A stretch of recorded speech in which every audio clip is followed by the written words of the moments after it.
guard dogs, but we also have guard cats. Let me tell you guys something about the Philippines. See, you got a lot of other countries.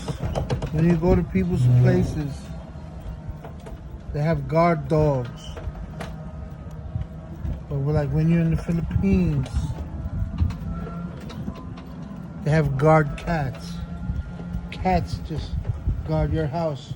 They just stay in front of the house. And they guard your house, you heard? Only in the Philippines, you have guard cats. Cats that protect your home in front of your house. Right here, you have another guard cat. What happened to the guard cat? See? Only in the Philippines, you have guard cats. And they're loyal. They stay right in the front and they do their job. You hear me? And next door, you got the other guard cat. Now, I mean, back to back to back.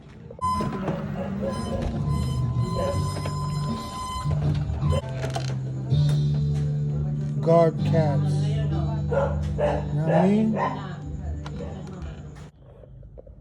You know what I mean? Guard cats, baby. Guard cats.